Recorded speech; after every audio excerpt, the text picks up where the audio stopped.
Boa noite a todos. Boa noite. Que a luz do Cristo Jesus possa envolver nossas mentes e corações em fluidos de paz, de harmonia, para que nós possamos tirar do tema que a casa dá para a nossa reflexão hoje o máximo de proveito. É um tema bastante amplo, bastante complexo, mas de grande valia para todos nós, e ocupa todo o capítulo 10 de O Evangelho segundo o Espiritismo, um capítulo até bem extenso. E já de antemão recomendamos que aqueles que quiserem aprofundar o tema depois, chegando em casa, possam dar uma relida. E é interessante nós notarmos que cada vez que a gente lê ou ouve uma determinada lição, nós retiramos um outro proveito, ou um máximo de proveito, um novo aprendizado daquele texto, de acordo com o momento presente que estejamos vivendo, de acordo com o aprendizado que já tenhamos somado até aquele instante. Ok? O título desse capítulo 10 é Bem-aventurados aqueles que são misericordiosos. Lembrando que misericórdia, córdia vem de coração, quer dizer compaixão, coração é tido como órgão do sentimento, compaixão com as misérias alheias. Então, dada a importância da misericórdia ou dessa compaixão, esse capítulo 10 leva esse título. E Jesus já coloca nessas bem-aventuranças que todos aqueles de nós que sejamos misericordiosos somos bem-aventurados. E o subtítulo, perdoai para que vos perdoe. Bem-aventurados aqueles que são misericordiosos, porque eles próprios obterão misericórdia. Isso está em Mateus capítulo 5, versículo 7. Quase todo esse capítulo de Mateus abordando esse tema. Também vale estar lendo e relendo e estudando depois. Interessante que aqui Mateus coloca que aqueles que são misericordiosos obterão eles próprios misericórdia. Isso já nos mostra o que nós aprendemos pela doutrina espírita como lei de ação e reação, ou às vezes de semeadura e colheita, que está também descrita por João Evangelista como a cada um segundo as suas obras. Se nós buscarmos no livro dos Espíritos a questão 540, nós veremos ali a lei de sintonia ou de harmonia. Tá? Jamais no meio da questão está assim: admirável lei de sintonia, da qual o vosso espírito ainda não pode abranger o todo. Ou seja, essa lei ela é tão ampla que hoje, no nosso estágio de espíritos em aprendizado e crescimento, nós ainda não temos uma condição, um discernimento da abrangência total dessa lei de sintonia e de harmonia. Mas nessa questão nos diz que tudo vibra em sintonia no universo, do átomo ao arcanjo. Do átomo, tida a época como a menor partícula, ao arcanjo, espírito puro, espírito evoluído, tudo vibra em sintonia e em harmonia no universo. Mas também nós aprendemos na doutrina espírita, pelo livro dos Espíritos, quando Kardec perguntou da influência dos espíritos sobre nós, sobre a nossa vida. Podem os espíritos, no geral, sem classificar que tipo de espíritos, influenciarem ou influírem em nossos pensamentos, em nossas atitudes e, consequentemente, em nossa vida? E a resposta é sim. E essa influência é tamanha que, de ordinário, normalmente, são eles que vos dirigem. Ou seja, os espíritos influem tanto sobre nós que eles chegam a dirigirem nossas vontades, influírem em nossos pensamentos e, consequentemente, dirigirem nossas ações. Mas lembremos que nós detemos, também a doutrina espírita deixa bem claro, o livre-arbítrio, ou seja, a liberdade de escolhermos. E dentro desse livre-arbítrio, já que estamos falando em lei de semeadura, nós temos a liberdade de semear o que quisermos. Se durante a minha vida eu quero semear tempestades, maus pensamentos, reclamações, raiva, rancor, eu sou livre para semear isso. Mas essa mesma lei me obriga a colher a minha semeadura. Por isso, a lei de sintonia, ou seja, os espíritos que me influem, que me influenciam as ações, são aqueles com os quais, pelos meus pensamentos, palavras e atitudes, o Espírito Miramês também deixa isso bem claro, a influência do pensamento, né? O valor do pensamento, a ação dele. Então eu seleciono aqueles que vão me incluir e me influenciarem. Aí vamos voltar aqui às bem-aventuranças. Logo no início, o Evangelho de Mateus cita a fala de Jesus, que são bem-aventurados os misericórdios, porque eles próprios obterão misericórdia. Ou seja, a misericórdia, por mais que eu faça preces, que eu ore para o meu mentor, para Jesus ou para Deus, pedindo que me dê misericórdia, eles vão me intuir, me mostrar caminhos, me apresentar lições, me convidar, intuir via palestras como essa de aprendizado, mas ela jamais virá pronta para mim. São aprendizados que nós somatizamos ao longo das nossas existências. Então são conquistas. Hoje é muito comum, inclusive nas palestras de autoajuda e também às vezes com espíritos dizer, não há almoço de graça. Tudo no reino de Deus é merecimento dentro dessa lei de sintonia com a qual Deus dirige o universo. Então vamos amadurecer o nosso pensamento e não ter mais aquela ideia de Deus de um senhor de barbas longas, a forma humana, sentado num trono de ouro, com uma coroa de ouro na cabeça, Jesus sentado à sua direita. Não, Jesus colocou lá no diálogo com a samaritana, Deus é Espírito, e somente em Espírito e verdade deve ser adorado.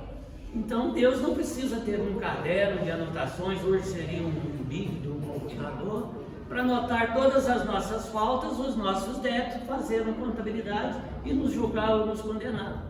Nós mesmos nos julgamos, nós mesmos nos condenamos. Tanto que Jesus disse, vós sois o juiz e vós mesmos sois o réu. Então nós vivemos dentro dessa lei de sintonia e harmonia. E se usamos de bondade, de misericórdia, de compaixão para com as faltas alheias contra nós, se somos misericordiosos, por essa própria lei de sintonia, nos rodearemos de pessoas que também são misericordiosas. Daremos acesso a bons espíritos, aos nossos mentores, para que nos intuam boas ações, bons pensamentos e possamos assim viver em harmonia dentro dessa lei. Ou seja, às vezes é como, minha vida está um verdadeiro inferno, Deus está me castigando, Deus esqueceu de mim. Não. Nós estamos colhendo o que semeamos. E se já estamos conscientes de que a nossa vida está no inferno, ou vivendo entre dificuldades, problemas mil, o que nos cabe fazer? Analisar os nossos gestos, fazer aquele cair em si, que fez o filho pródigo da parábola citada por Jesus, ver onde erramos, voltar atrás e nos corrigirmos. Para isso tem também o conselho de Santo Agostinho para todos nós. Quando perguntaram para ele, tem na mensagem dele, qual o meio mais prático de se atingir a evolução espiritual mais rapidamente. Ou seja, todos nós estamos aqui, sem exceção, a caminho da luz, a caminho da santidade. Todos nós chegaremos lá um dia. Agora, o caminho que vamos tomar, se é uma reta, um atalho, se é um caminho tortuoso, pedregoso, e vamos cair em precipícios, voltamos à questão do livre-arbítrio. Somos nós que escolhemos. Então, Santo Agostinho dá esse seguinte conselho: fazei o que eu fazia quando aí estive, mostrando que ele passou por isso na sua última encarnação, vivenciou, venceu, tanto que é santo, né? Então ele falou assim: ao fim de cada dia, passai em revista as vossas ações. O que fiz eu desde o primeiro momento que eu acordei? Acordei de bom ou mau humor? Porque se acordei de mau humor, por quê? O que me levou a isso? Fiz uma prece antes de dormir, busquei a ajuda do meu mentor espiritual. E aí a gente começa. Aquele instante que alguém me deu uma fechada no trânsito, o colega de trabalho me desfechou numa piada de mau gosto, e eu fiquei aborrecido, comecei a descarregar nos outros colegas de trabalho. Tudo isso acontece com todos nós somos humanos. Qual o motivo disso? Em que eu posso me prevenir, melhorar, para que isso não mais aconteça? E aí vem a questão do tema de hoje. Quem me ofendeu? Estou guardando mágoa de alguém no decorrer desse dia? Quem me ofendeu? E por quê? Aí entra dentro desse porquê. Por que eu me deixo ofender? Porque guardei mágoa. Mágoa quer dizer má água, que nós guardamos dentro de nós. Porque nós não somos lixo, não somos lixeira. Nosso coração não é uma lixeira. Por que guardar ódio, rancor, mágoa dentro de nós? Ah, mas me feriu. Ah, tirou a vida do meu filho. Bom, se tirou a vida do meu filho, de um ente querido meu, ou eu não acredito em Deus, na justiça de Deus, ou ele tinha que passar por isso. Mas não é por isso que nós vamos passar a mão da cabeça do agressor, do assassino. Mas também não é por isso que nós vamos guardar ódio e rancor dentro de nós, porque o maior prejudicado somos nós mesmos. Há uma fala de Divaldo na internet, inclusive ele dá um depoimento que ele mesmo passou por isso, de tudo que nós guardamos dentro de nós. Até anotei aqui, que vamos refletir depois: distúrbios gastrointestinais, problemas cardíacos, desarmonias nas funções das tireoides, disfunções neurológicas e tantas outras doenças que hoje chamamos de psicossomáticas. Quer dizer o quê? Psico, mente, soma, corpo. Doenças originadas na mente que refletem no nosso corpo físico, é o órgão de extravasar. Ódio, rancor, mágoa guardado dentro de nós, tenhamos certeza, teremos depois urticárias, erupções na pele, alergias e tantas coisas mais. É o nosso corpo gritando que algo está errado com quem o dirige, que é o espírito, que somos nós, é o eu, o ser. Então, se guardamos mágoas, rancores, ódio, desejo de vingança, nos tornamos igual ao agressor e nos sintonizamos. Olha a lei de sintonia e harmonia, nos ligamos a ele continuamente. Enquanto guardamos isso aqui, estamos ligados, sintonizados a esse agressor e a todos os espíritos que vibram, encarnados e desencarnados, no universo inteiro, nessa mesma faixa de vibração. Lei de harmonia, questão 540, do átomo ao arcanjo, a natureza, tudo vibra em harmonia e sintonia. Emmanuel traz diversas lições para nós, mostrando a harmonia, a sintonia e as lições que a natureza nos dá. Então, o lembrete de Jesus que Mateus deixa registrado para nós nas bem-aventuranças. Se perdoardes aos homens as faltas que eles fazem contra vós, vosso Pai Celestial vos perdoará também vossos pecados. Mas se não perdoardes aos homens quando eles vos ofendem, vosso Pai também não vos perdoará os pecados. Não é de novo a lei de sintonia, não é de novo a lei de ação e reação? Isso. O Evangelho está nos gritando aqui, gente. Esse ensinamento tem 2000 anos e nós ainda não aprendemos a colocá-los em prática.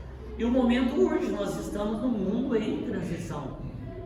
Nós estamos passando de mundo de expiações e provas, onde ainda há muita dor, muito sofrimento, para um mundo de regeneração. Ainda existirá dor, sofrimento, ainda existe o mal, mas bem em menor escala.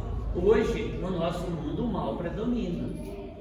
E, mais uma vez, quando Kardec pergunta por que o mal predomina ainda, porque os maus são arrojados, são organizados. Veja isso, tanto que se fala hoje, crime organizado. Eles se organizaram, se uniram para ficarem mais fortes. E o bem é tímido. Quando os bons quiserem, prevalecerão. E está chegando o momento que nós teremos que fazer com que o bem prevaleça, para que possamos alcançar esse mundo de regeneração. Olha esse terceiro item aqui também no capítulo 10. Se vosso irmão pecou contra vós, ide exibir sua falta em particular, entre vós e ele. Até aqui nós estávamos abordando mais quando alguém nos ofende e nós, ofendidos, guardamos mágoa, rancor, às vezes ainda não aprendemos a perdoar. Agora aqui, olha, esse recado é ao contrário. Perdão, estava dizendo se alguém nos ofende. Agora aqui, se alguém nos ofendeu, ao invés de esperar que o ofensor venha nos procurar para conciliar, aqui ele está aconselhando o contrário. Alguém me ofendeu, que eu vá para procurá-lo em particular. Eu não tenho que sair gritando, falando aos quatro ventos: fulano me ofendeu, fulano fez isso, me prejudicou, fez aquilo. Não tenho que falar com ninguém. Eu vou procurar em particular o ofensor e expor a ele que estou magoado, ofendido por esse ato, até porque muitas das vezes nós nos sentimos ofendidos por alguma coisa que a pessoa que fez não pensou que estaria ofendendo.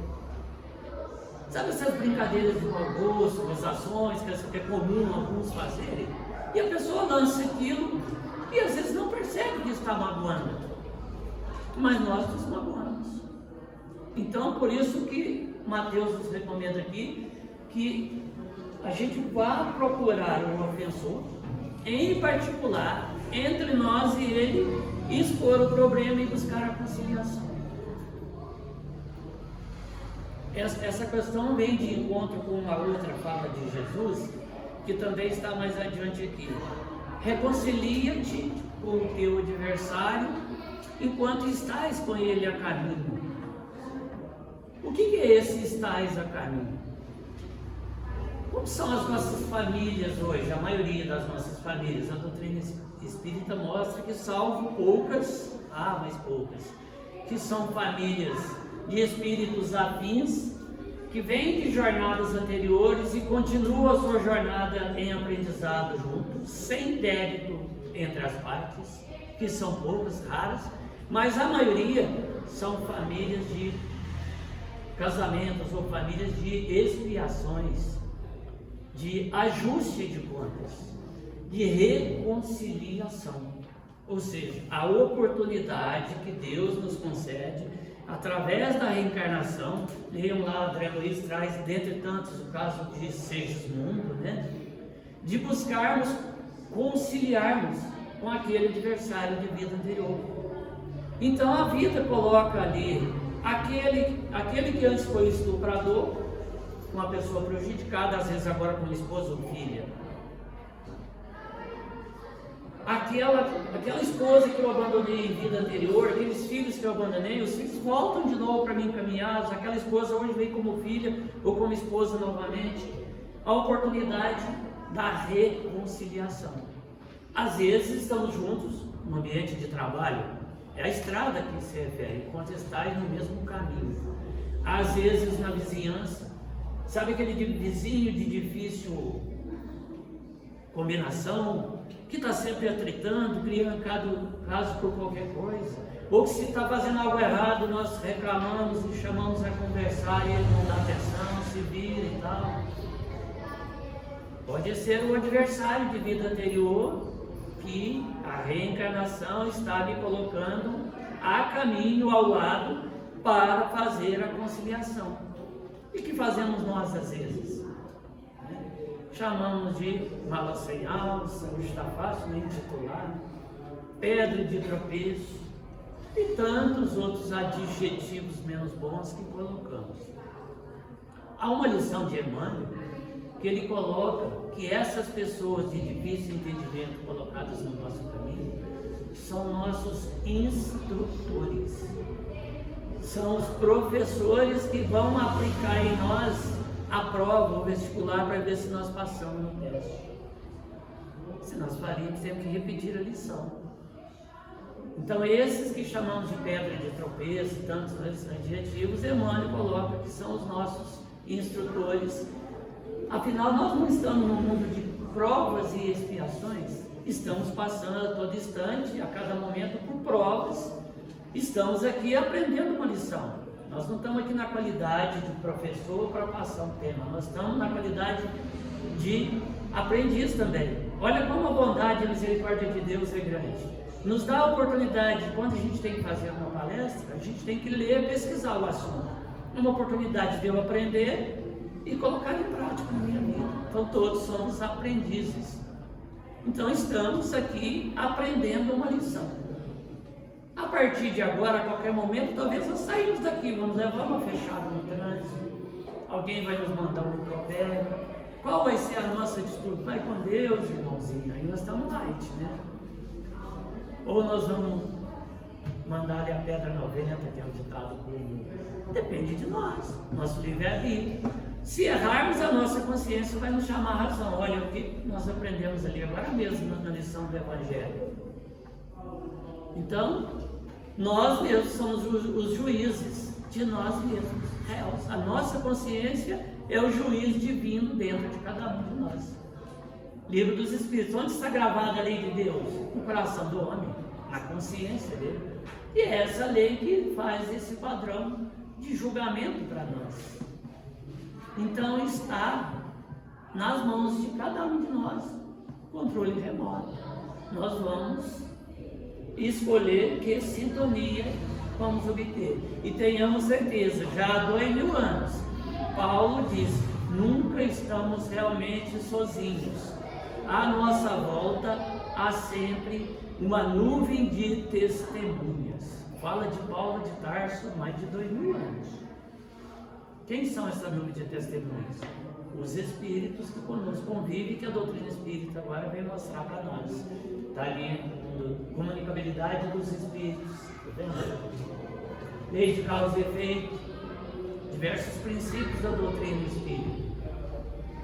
E os próprios espíritos, né, o Espírito da Verdade, disse a Kardec, que a influência deles, conforme já dissemos, é tanta que nos dirige. Então, mais uma vez, cabe a cada um de nós a autoanálise que nos recomenda Santo Agostinho para nos dirigirmos dentro do caminho melhor, do caminho do bem, dentro desse caminho da misericórdia.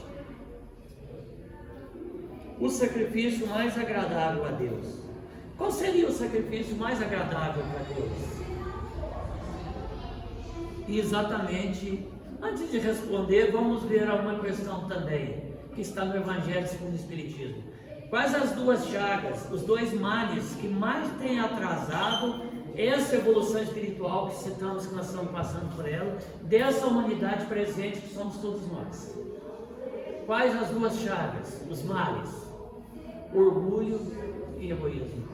E se temos orgulho e egoísmo dentro de nós, nós conseguimos perdoar? Difícil. Então o que nós temos que fazer? Primeiro, combater esses dois males, essas duas chagas, orgulho e egoísmo, para que possamos obter um coração, conforme Jesus recomendou, né? Manso, humilde e misericordioso. Aprendei de mim, que sou manso e humilde de coração, e encontrareis o repouso das vossas almas. 2000 anos esse conceito para nós. Queremos maior receita de bolo para felicidade. Mansuetude e humildade de coração. Implica combater orgulho e egoísmo. E quem afirma que esses dois males são os males que estão nos atrasando a evolução espiritual, são os espíritos que estão no Evangelho segundo o Espiritismo. Os males que têm nos prejudicado. Ou seja, porque estão dentro de nós, não estão vindo de fora para dentro de nós. Eles estão dentro e nos cabe a tarefa de alimpar vossas almas. É o recado de Jesus, né? Retirar de dentro de nós isso.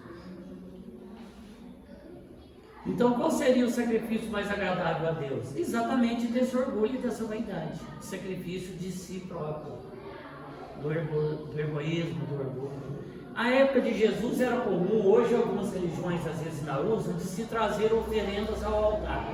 Vamos supor que aqui fosse um altar, aí as pessoas traziam aquelas oferendas. Era uma forma de se falar com Deus para o padrão evolutivo da época. Só que muitas das vezes nós já vimos dessa coisa de querer fazer troca com Deus. Então às vezes eu trazia aquela oferenda pensando assim, eu vou trazer essa oferenda porque Deus vai me conceder esse ou aquele favor, como se Deus fizesse barganha, né? Então fazia-se essas oferendas.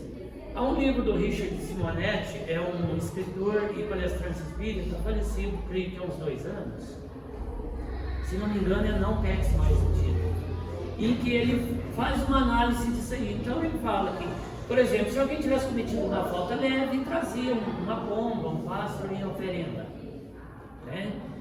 De acordo com a falta que fosse mais pesada, uma família que cometeu uma falta muito grave trazia uma ovelha ou um bode para ser sacrificado em nome dos pecados daquela pessoa ou daquela família.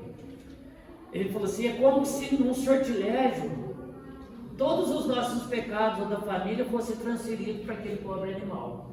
Então o bode expiava as nossas faltas. E segundo ele, vem daí a expressão bode expiatório. Quando nós erramos e queremos sumir, nós buscamos um bode expiatório, não buscamos? Ah, foi fulano, foi cicrano, não, a culpa é disso.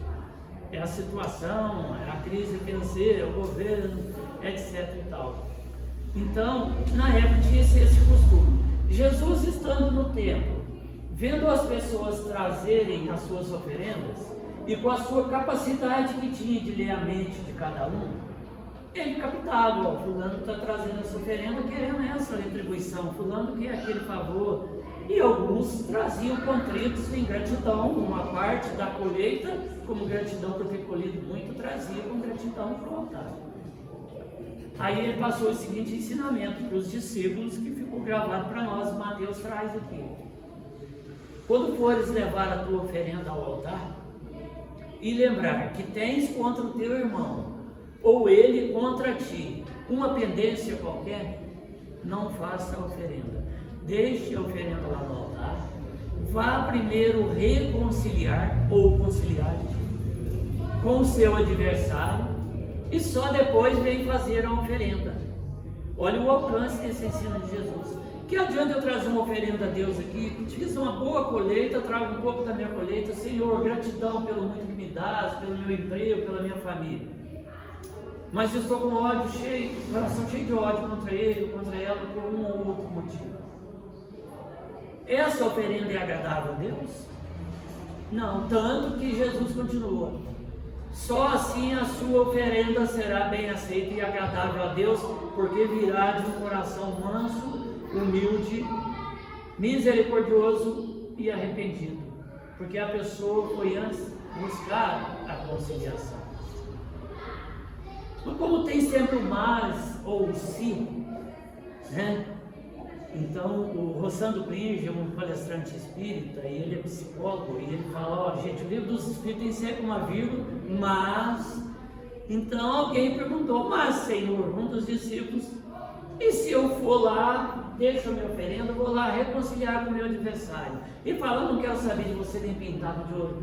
A gente ainda ouve isso, não ouve, gente? Não quero saber de você nem pintado de ouro, então eu te perdoo, contando que não cruze meu caminho. Nós vamos ver aqui depois os 2 casos de perdão.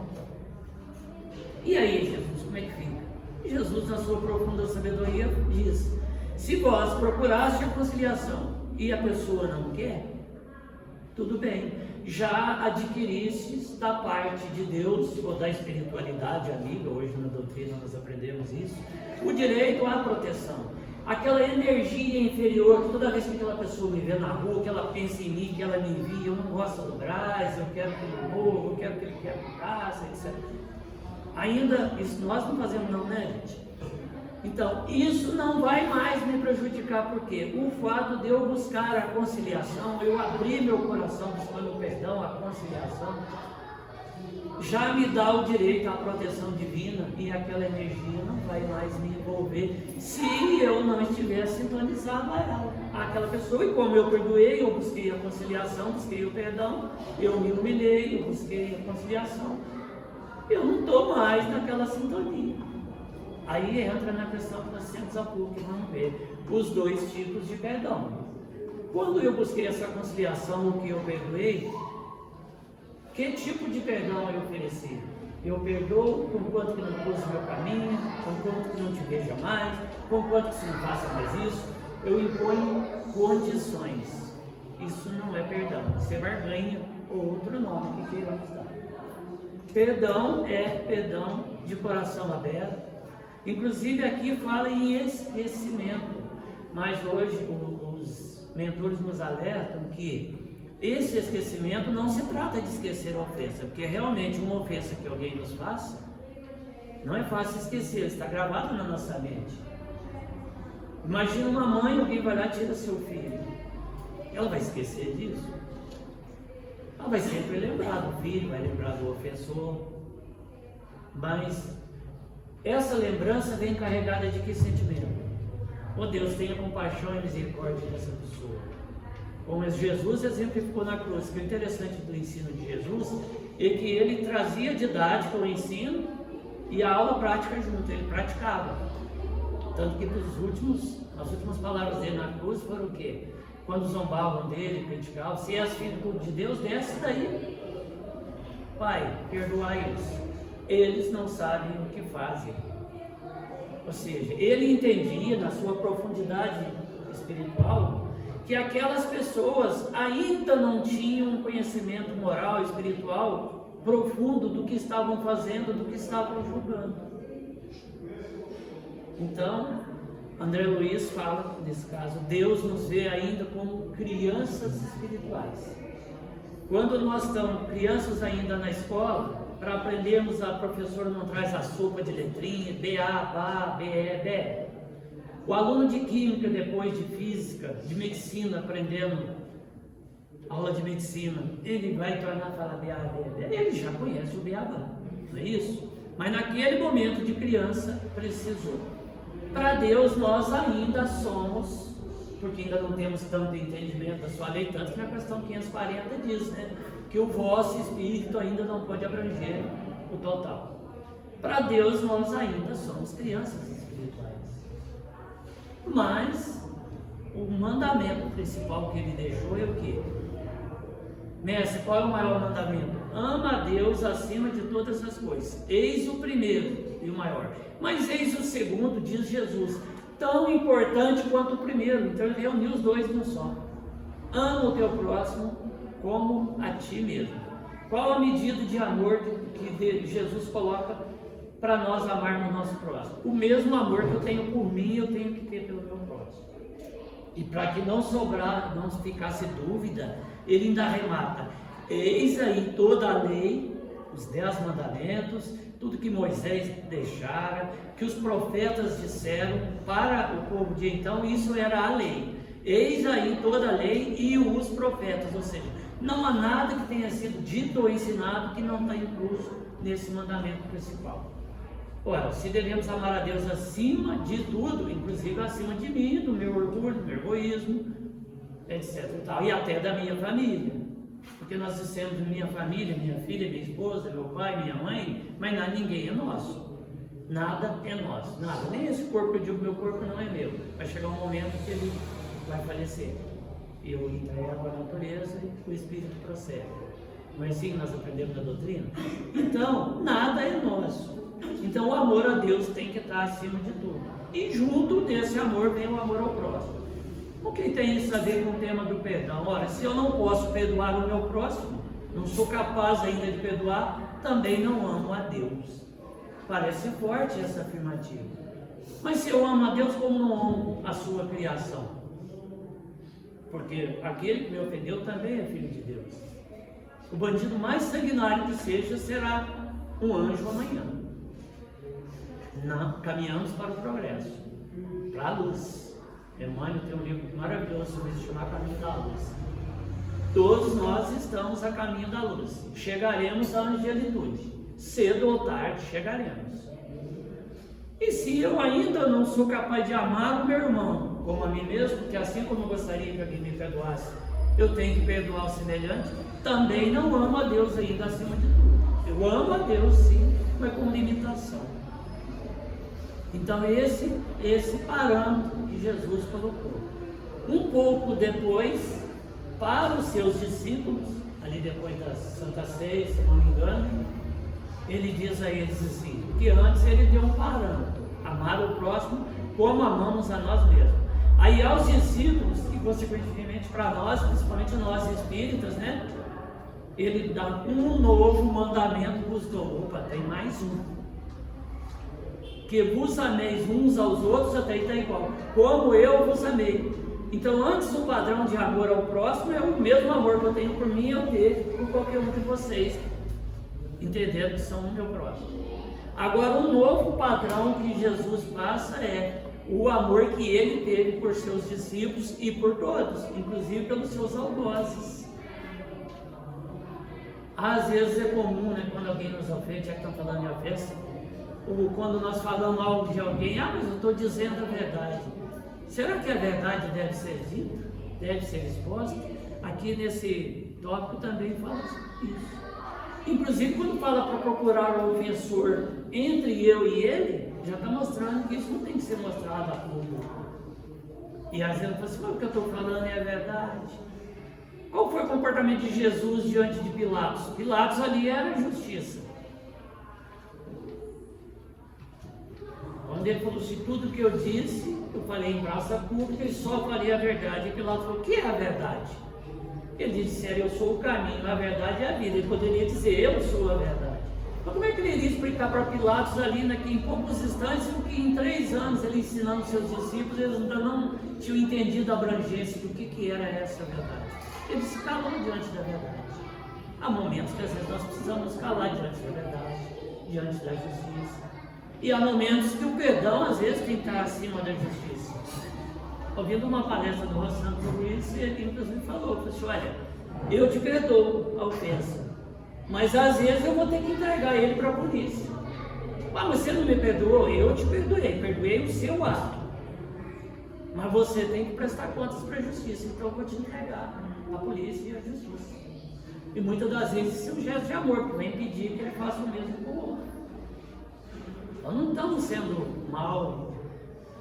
Eu perdoo a sua falta para comigo, mas ela é tão grave que você precisa prestar conta dela da justiça. Então, às vezes, esse amor vai estar até acima da justiça. Mas você não ama o seu próximo, como é que você vai entregar para a justiça? Mas ele cometeu uma falta grave. Então, esse é o parâmetro de amor que Jesus coloca para nós. O mesmo padrão de amor que ele teve para conosco. Rapidamente, deixa eu dar uma lida aqui, um trechinho do livro Luz Acima, escrito por Chico Xavier, ditado pelo irmão X, que é Humberto de Campos. Pedro, certo dia, nós sabemos que Pedro e os discípulos, depois da morte de Jesus pediu que cuidasse dos doentes, das viúvas, dos órfãos, e eles fundaram o que seria a primeira casa de apoio, de acolhida, que era chamada Casa do Caminho. Tanto que os cristãos até então eram chamados de cristãos, eram chamados de os do caminho, ou os caminheiros. Depois passou a chamá-los, se não me engano foi Paulo, de cristãos, né? Então Pedro, certo dia, e Pedro tinha uma característica de ser um pouco rebelde em algumas coisas, né? Tanto naquela uma fala importante também que vale lembrar dele, Senhor, até quantas vezes perdoarei meu inimigo? Até 7 vezes? Jesus responde, não Pedro, não te digo 7 vezes, mas 70 vezes 7 vezes. Se nós multiplicarmos 490, será só 490 vezes? Não, o número 7 naquela época tinha acima de infinito. Então, quer dizer, perdoar infinitamente.